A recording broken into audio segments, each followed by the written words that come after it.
It's unfortunate you are on the wrong side. I was just thinking the same about you. However, just because we're on opposite sides doesn't mean I cannot teach you. Okay, for me, the entire 3-part episode of Xiaolin Showdown is probably its peak. There is nothing more memorable than realizing the main character of your favorite TV show turns out to be evil. I mean, it was a big deal when Raimundo did it, but the fact that Omi's doing it is like a major shock. It's just not like him, especially the character we've grown to accept. I remember seeing the promos on TV and just being so excited to see what this could have been. This is definitive Xiaolin Showdown. If you don't like these episodes, you don't like the show, and I'm completely okay with that. Sometimes our destiny is determined by events that are out of our control.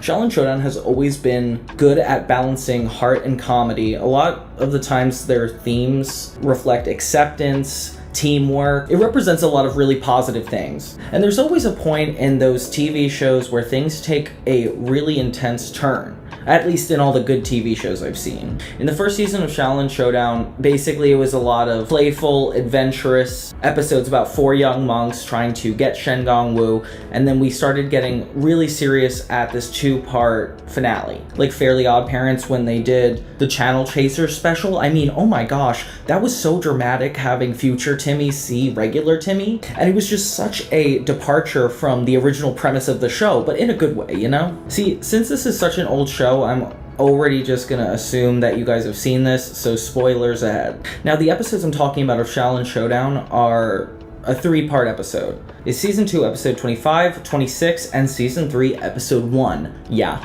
This bled into a whole new season. In the first season, they actually had a 2-part finale and then a 2-part season premiere, all continuing the same plotline. And that was about Raimundo's turning to the dark side, bringing Wu Ya back to her human form. And I would say it's the first time it actually got, like, serious.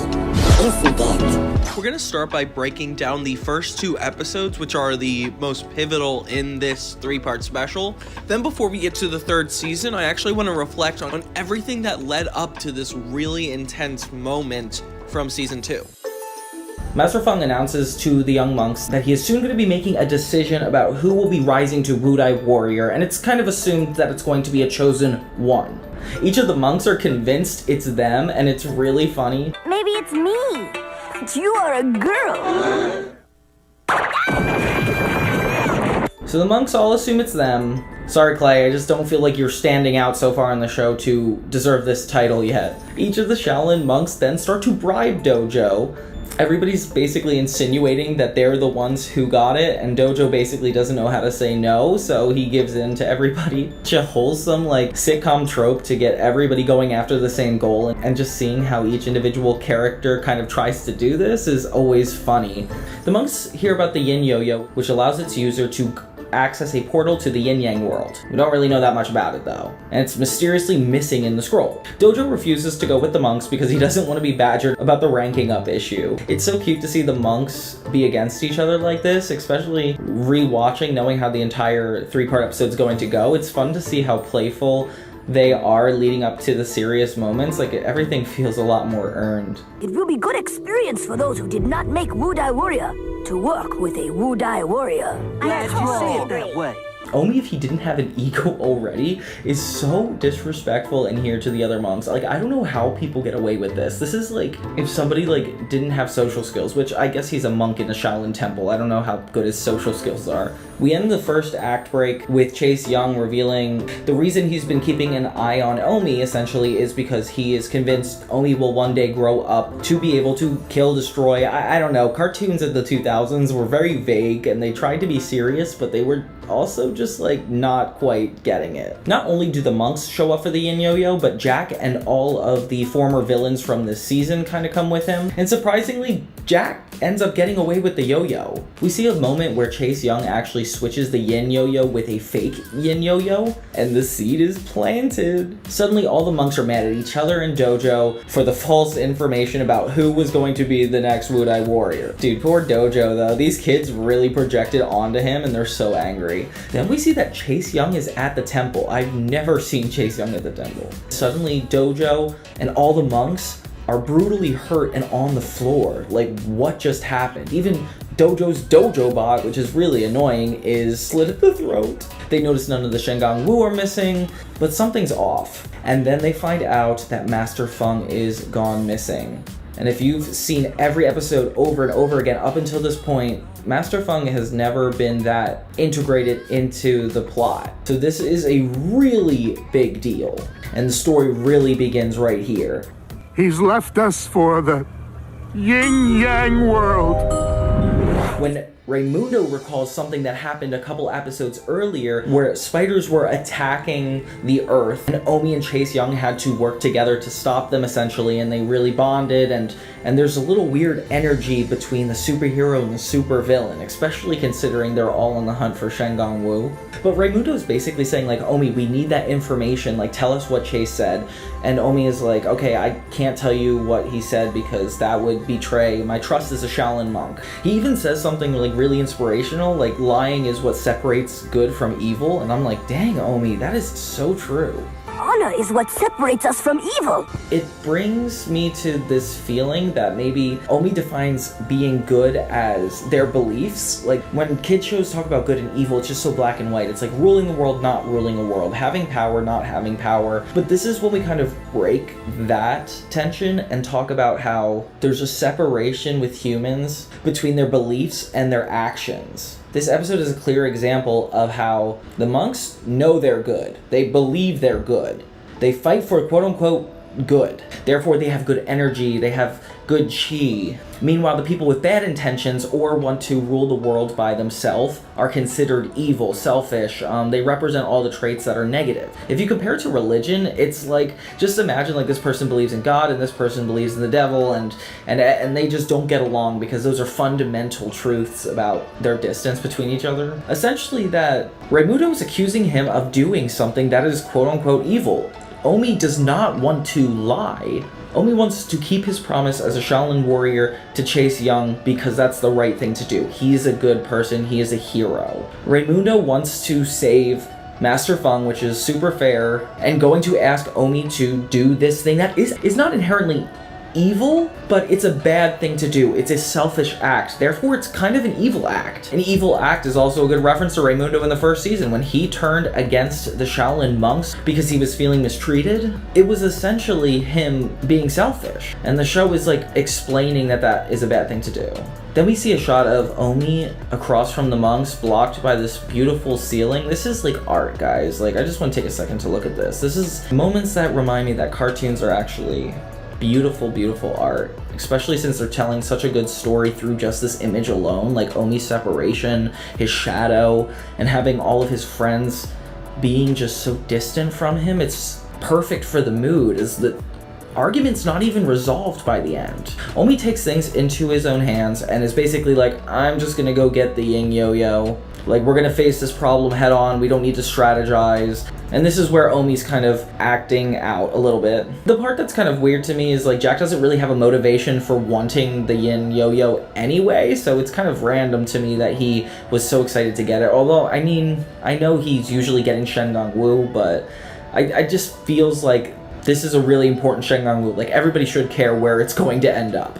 While Omi's at Jack's, he learns that the villains are actually plotting together to take over the temple. He uses the changing chopsticks to shrink into the toilet, and then the gills of Hamachi to swim away. And it's one of those moments where it's just so cool, these Shen Gong Wu. The concept is just really fun. Like, just for moments like this, like, can you imagine if you were able to do that? He really quickly has to get back and warn the others. Omi returns to the temple, only to find out that he is too late. Dojo's there, and he's like, basically, Jack is ruling so much more than he ever has. And it's interesting because the monks think Jack have Master Feng, Jack Spicer is just trying to get all their Shen Gong Wu, and Chase Young has just been coming back and forth in small spurts, but we don't really know why. Omi realizes the only way to help his friends is to get help from Chase Young, and then we're, you know, like, Chase Young is somebody who is a bad person, who's considered evil, but his actions are good. Meanwhile, Omi is somebody who's good and likes to keep his actions good. That's why when Omi and Raimundo fought, it's like, Omi and Raimundo are both good, but it seems like actions-wise, Raimundo was doing a selfish deed in that moment. And we kind of respect Omi because he's so loyal to this deal he made with somebody he doesn't know super well. Although I would be insulted if I was like your close friend and you just randomly listen to this adult that I don't even know. I mean, how old is Omi? Like 10? Omi comes to Chase Young, who knows exactly what Omi needs immediately. It's so funny how charismatic Chase Young is, because he's just wiping his lips and he is not even afraid to tell Omi he knows exactly what he's asking for. Like, he will be seen as suspicious, and it seems like he doesn't care, and that's why he looks so cool.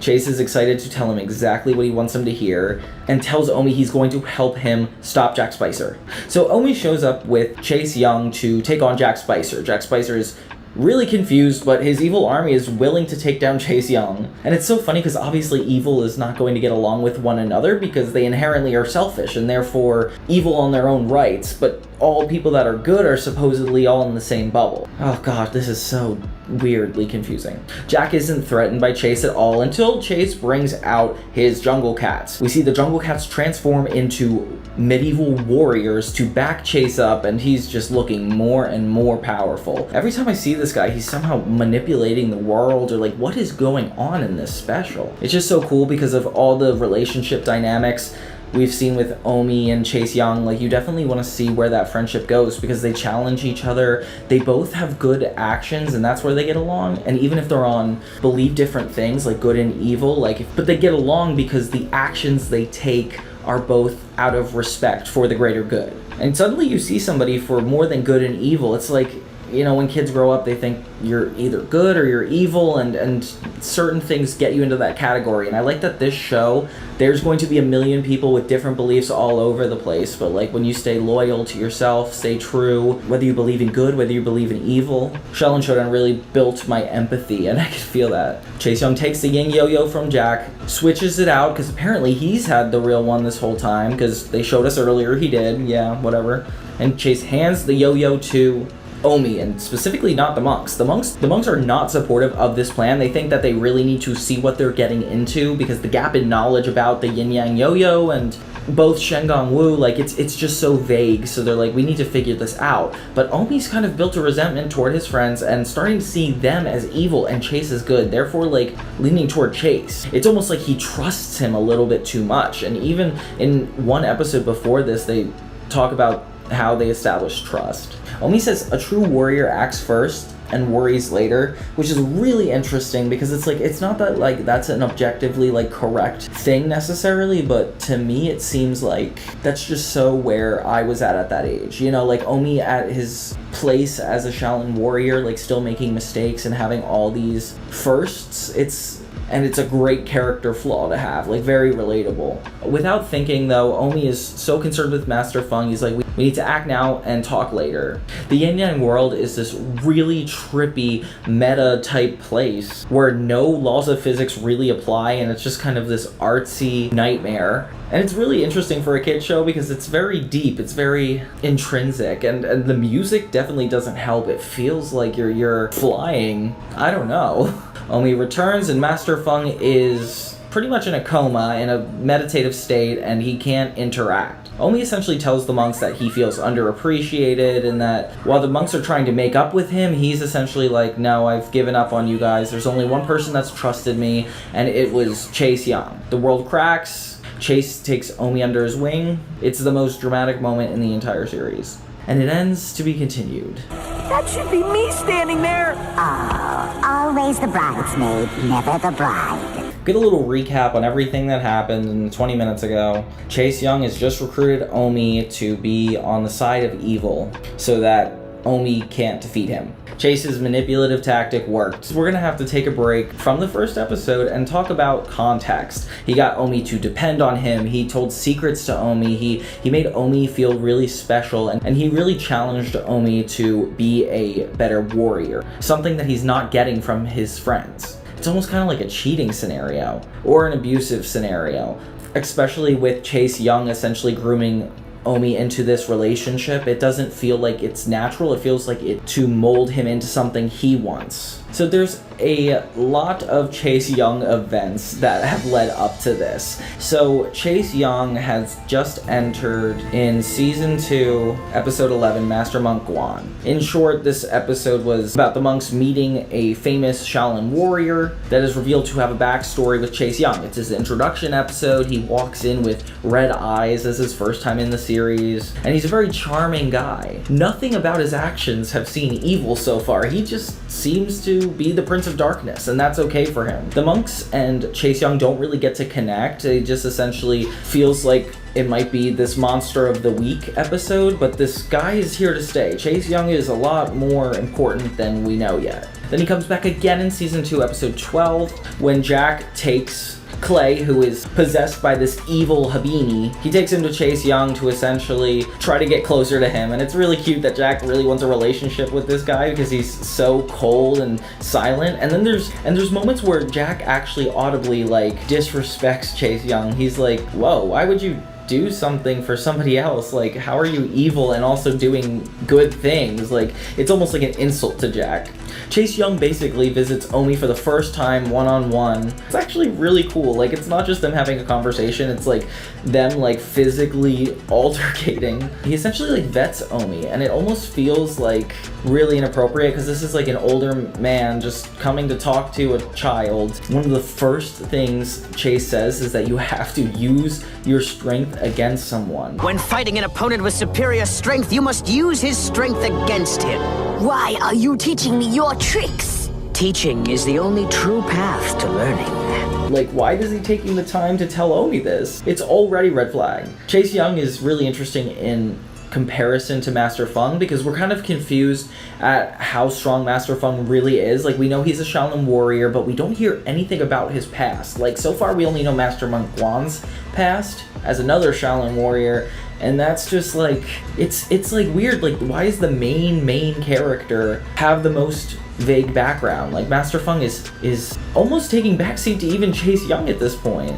For me, it was always like a wonder of like, who is stronger? Like, can Master Feng protect the kids against Chase Young? Like, how much strength do they have against each other? And I like that we don't technically get that close. I mean, we do in Xiaolin Chronicles, but let's not talk about that right now. Chase being so elusive with when he chooses to be violent is just so interesting. Turns out Chase Young's advice actually helps Omi solve the problem of the episode and help his friend Kimiko win a Xiaolin Showdown. Then Chase straight up tells him, Let's just say I did one small thing for you.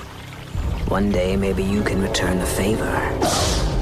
Insinuating that like he wants something in return. Like, there's something going on and I just really want to know what it is. But I consider that like second episode in the Chase Young saga. There's about like 2 or 3 episodes in between where we don't see Chase and we're back to the normal Xiaolin Showdown hijinks. Feels almost kind of like filler, but you know, the whole show is filler. It's not Naruto. Like, things don't usually carry over in episodes, but right now it's cool that one thing does. Chase comes back for his second really intense episode and actually helps Jack Spicer this time. Basically, Jack is tired of losing to the Xiaolin monks like literally all the time. He's so incompetent, and Chase entering the show just makes Jack just completely look like a goofball. Like, Jack was a little threatening before, like he had some plans, like some things worked out, he had a lot of wins, and then suddenly he's in the presence of Chase Young and it's like, oh, this is what actual evil is. The cinematography of Chase Young with the shadow is really cool, and Chase essentially tries to bond with an evil villain because he's only really bonded with Omi, and Omi is a good person.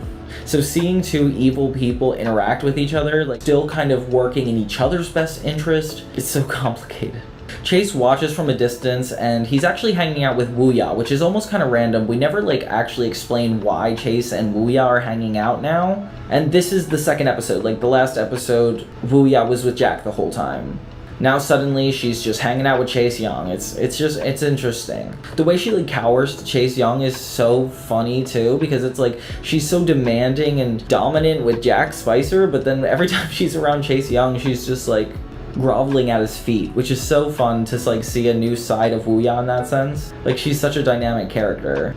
In the end, it turns out that Chase Young was actually using this entire episode and Jack Spicer as a diversion as he collected the Eagle Scope, and that's how we know something's going down. The 3rd/4th episode he comes in is the New Order. Jack actually overpowers Chase, which is a really interesting premise. To see that Jack can actually put up with Chase for a second. It makes Chase look a little bit weaker, but it's still cool. The entire episode is Jack essentially having all of Chase Young's powers, like what it would be like if Jack had Chase Young's privilege. He literally did one thing right, and now he's running Chase's castle, which is cool because, you know, Jack Spicer always wanted to be the Prince of Darkness. In this episode, it's interesting because Omi almost misses having Chase Young as an enemy, and Jack Spicer is kind of more of a threat because he's just so ignorant. This gets Omi to really start to respect Chase Young because quickly drill Omi about even siding with the villains for a second. Like, they're like, okay, no, both of them are bad, they're bad people, and that's when the seed is planted. That's inevitably brought back in this 3-part special. Omi officially returns Chase Young's favor by freeing him from Jack and going behind the monk's back to actually help Chase. And Chase does another nice thing for Omi by keeping suspicion under wraps. Hey, how did Chase get out? What's going on? Well, you see, I came here to, Take back the Shen Gong Wu. What? I challenge you to a Xiaolin Showdown. But I wager the... And suddenly these two have a secret together. The distance is felt between Omi and the monks, and the seeds are getting planted and planted. And even at the end of the episode, as they leave Chase, Raymundo straightforward confronts Omi and is like, "No, you wouldn't help Chase. It's not like he's a good guy." Yeah, it's not like you ever did anything for him.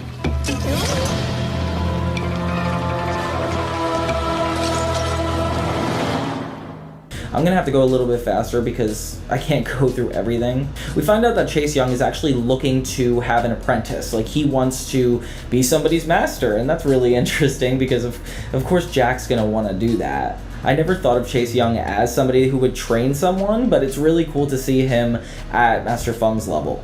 In the end, it turns out that Cat Nappe is the one who gets the apprentice, and she does a bad job just as much as Jack. And then we just see Chase Young for like literally a second where he says, Oh, is he ready to join us? Not yet, but soon. He has just tasted evil. In time, he will learn to crave it. because you are all my friends. I could never lie to my friends.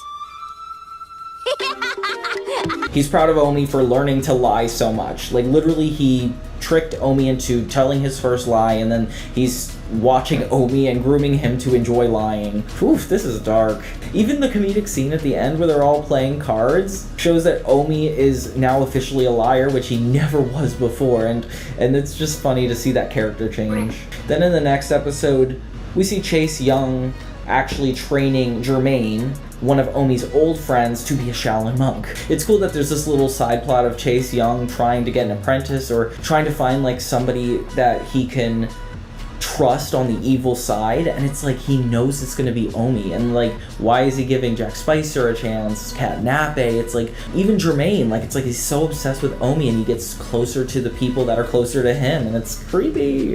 In the end, Chase Young is kind of smirking about this whole situation, and it's like, how do you know this didn't go exactly as I planned? I'm like, come on, Chase, this can't, what, you couldn't have planned something that specific.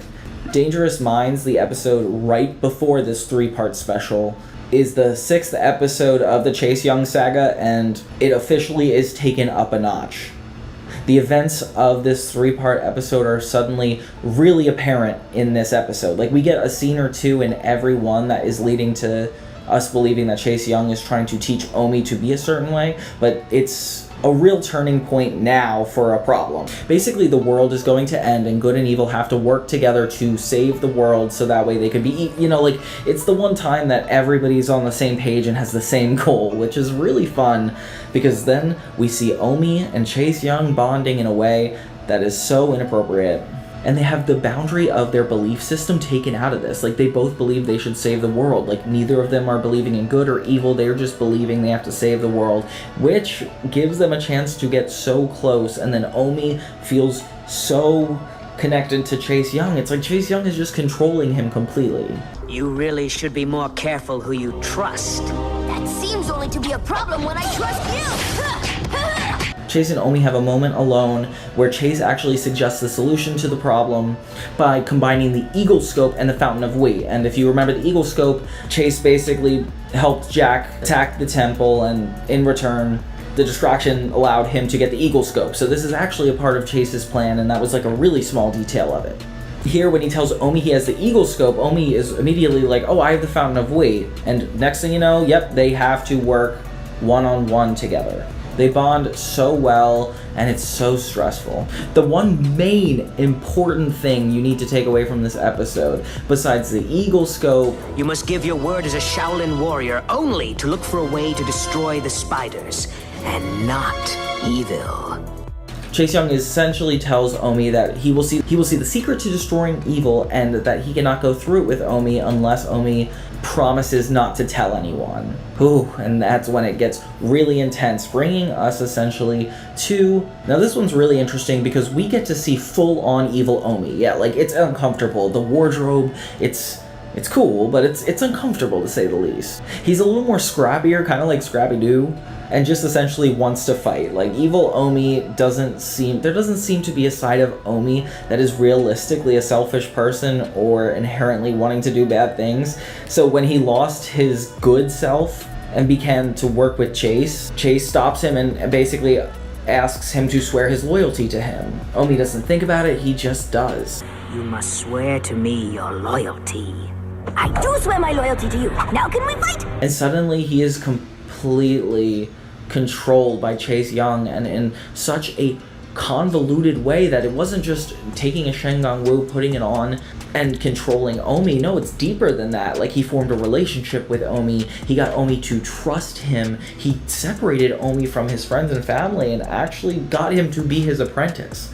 Chase even says Shen Gong Wu is a clutch for true power. He literally always just blatantly says his plans, and it makes it all the more haunting.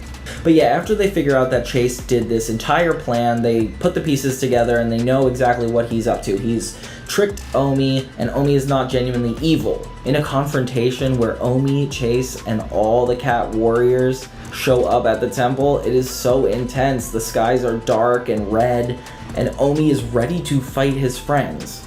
They try to tell him that something's wrong, and they know exactly what Chase is up to, but Omi is just so angry and ready to fight. I wish there was a little more intention from Omi. Like, he just seems so off his rails right now. Like, it doesn't feel like he's making genuine choices.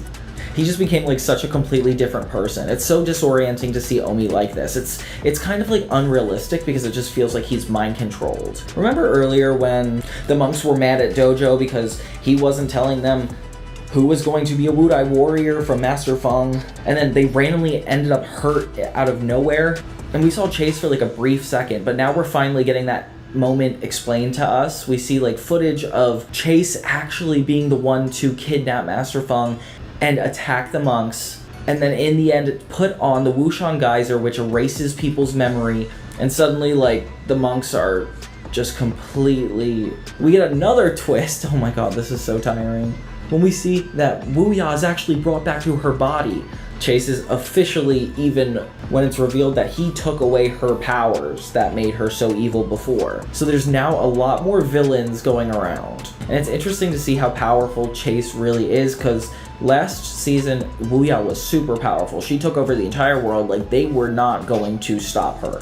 And Chase Young just suddenly took off her powers just like that. I love it when, like, more challenging enemy coming in to replace the old enemy and showing their interaction to see how better the new one is compared to the old one, and then you're like, as an audience member, you're like a lot more worried about the Shaolin monks and stuff. Like, I feel like that's interesting. The Shaolin monks aren't ready to give up yet. They head over to Chase Young's lair, where they straightforward are just planning to steal the Yin Yo-Yo. Like, they're just so worried about Omi, which is so fair. They're acting now and worrying later. We get to see the Sweet Baby Among Us, which is a really cool Shen Gong Wu, and is only used twice in the entire series. When they finally break into the lair, they have a quick confrontation with Omi yet again, not just at the temple, but now here at Chase's lair. Jack Spicer, Chase Young, and Omi are now facing off against the monks. But the monks actually steal the Yin Yo-Yo and jump into the Yin Yang world, accidentally also taking Jack with him. In order to not have evil take over themselves when leaving the yin yang world, like what happened to Omi, they realize that they need to find the yang yo-yo, its sister Shen Gong Wu, and when the two are combined, basically, you don't have to lose a part of yourself, like lose the evil side or the good side. Oh god, how did the writers come up with this? Turns out to be in Dojo's ear, which is like, I don't know if it's just in the yin yang world that it's in Dojo's ear, or it was always there before. They could have done this earlier, but I don't know. So the chi bottles are set up like a supermarket of sorts, and the monks actually go in to find Omi, Master Feng, and their chi, because apparently that will restore them. With the guiding Omi head, they finally find the bottles. They escape the yin-yang world with Omi's chi, and Omi is giving them one last fight. We finally see Omi at the peak, like the scariest he ever could be. Like, he really wants to be a good Xiaolin warrior, and then suddenly we're watching him be the fiercest villain. Like, it's just so interesting to see how he translates. And he even holds up blades, and he's like basically about to kill his friends. Like, it does not get any darker than this in a lot of TV shows. They restore Omi's goodness, or good chi, I don't really know how to address it, and he makes up with the Xiaolin monks. Basically, like, they're all making up, everything's gonna be good now, everything's okay, until Chase Young reveals that Omi swore his loyalty to him. Oh my god, Chase. Okay, this one feels kind of like a cheap shot compared to the bigger plan. I love that we got this fight and everything leading up to it, but this is when it starts to get a little iffy for me. Omi admits that being good comes with staying true to your word, and he has to be evil because that would make him good, and it's confusing. Basically, Omi returns back to Chase, and the monks have to escape. I love that there's no easy way out ever in Xiaolin Showdown, because that is right when the episode ends. That's when it's time to cross into Xiaolin Showdown Season 3, one of my favorite seasons in all of television. We're basically taken from where we left off, and the entire world is plunged into 1,000 years of darkness. Like, this one thing that they've built up the entire show would be the worst possible case scenario, and it is happening. And not only that, Omi is on the wrong side of it. Now we see Omi as now one of his cat warriors have more of a conscience and be more mortified at what Chase is doing. He gets to see this side of Chase that's like never been seen before. Like, it's very clear that Omi was only exposed to the best sides of him on purpose. Like, Chase built this persona, he built his entire being around seeming good to get Omi's respect. And now that he has Omi under his control, he is just not afraid to be the bad person he always has been.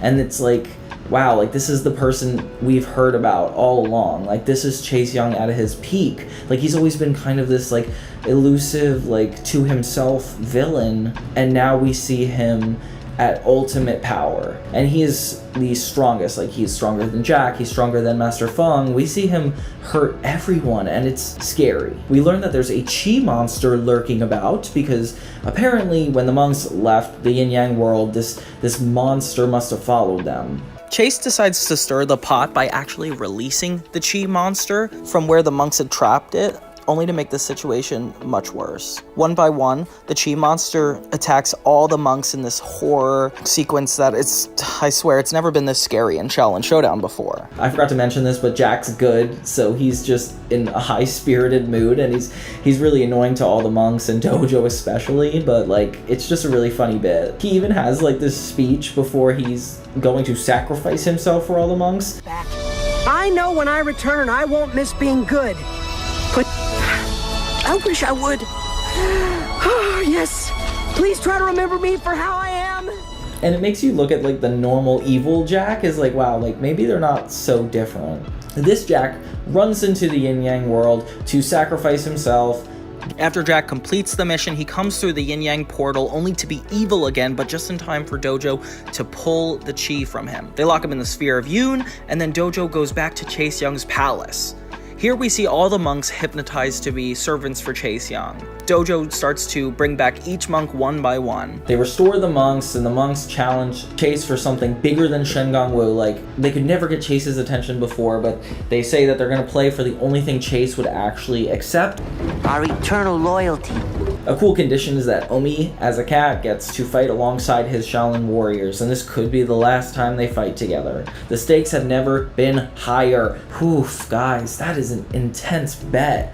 In the most intense Xiaolin Showdown thus far, we get a soccer ball Dojo and a Xiaolin versus Xiaolin Showdown. This 3-part episode is coming to a complete climax as not only Chase is at his peak, but Omi is at his lowest, and they're going to make one final bet. Omi manages to outsmart Chase by using his infamous, awkwardly titled techniques to defeat him in his own game. I forgot to mention how impactful Reverse the Monkey is. You know, we have Sparrow eating hot dogs, we have all these really weird named martial arts moves, and one of the things that connected Omi and Chase was the teaching of Reverse the Monkey, which Master Feng never taught him. Monkey strike! Repulse the monkey!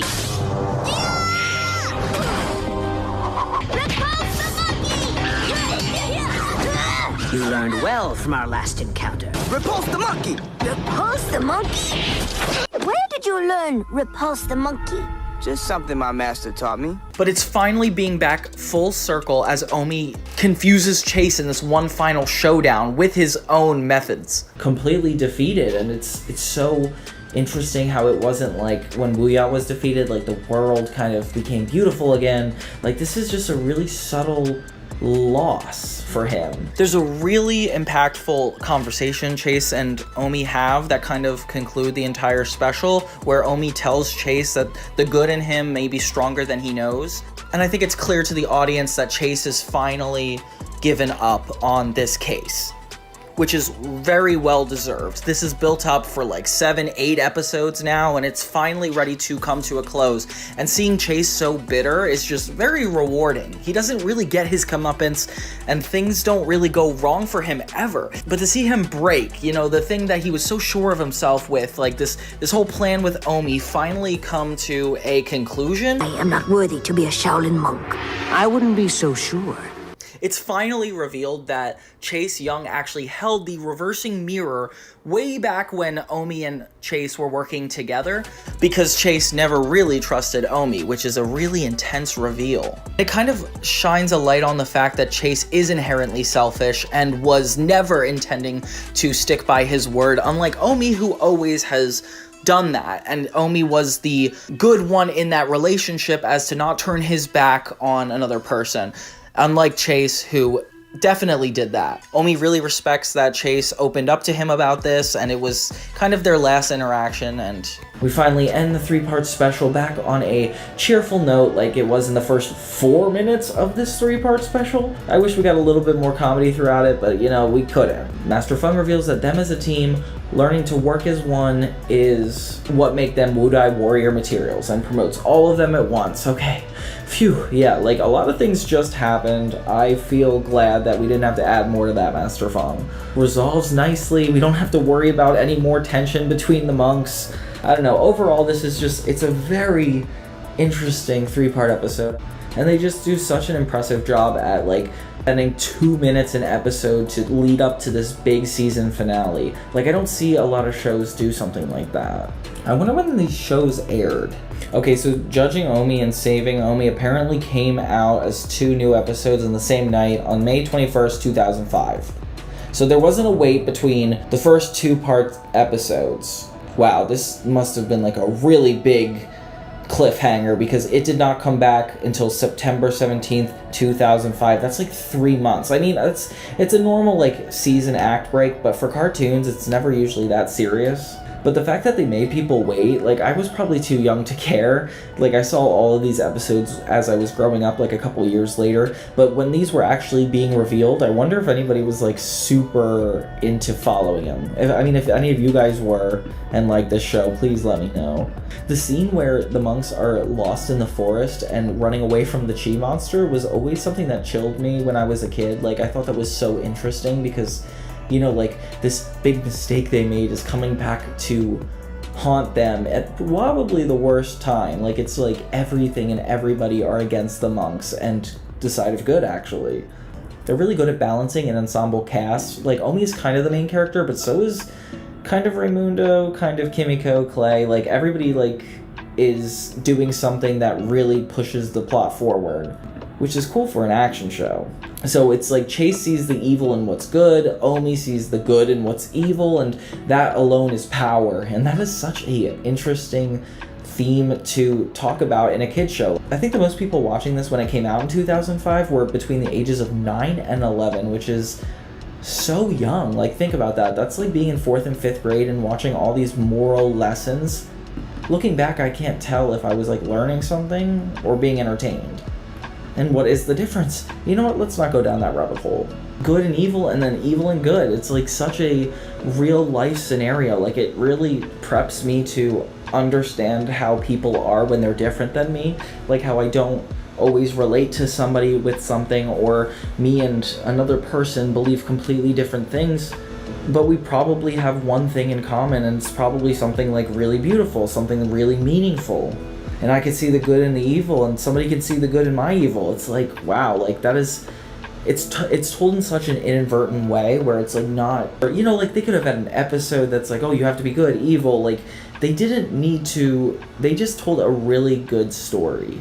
And yeah, that's why Xiaolin Showdown, Judging, Saving, and Finding Omi is the best 3-part episode of television ever. I mean, I guess that's kind of a broad statement, but I want to say that is the peak of Xiaolin Showdown. If we had to sum up Xiaolin Showdown as its best self, like, you have to watch this 3-part episode. I want to do more videos like this, like maybe with Hannah Montana, where I break down these longer episodes and actually do a full retrospective on them, but I want to kind of know what you guys think. But I'm curious what you guys think. Should I make more of these long-form episodes, some of the really short-form ones, or just another one entirely? Don't forget to like and subscribe to Johnny2000s, and for all your 2000s content, don't forget to come on back.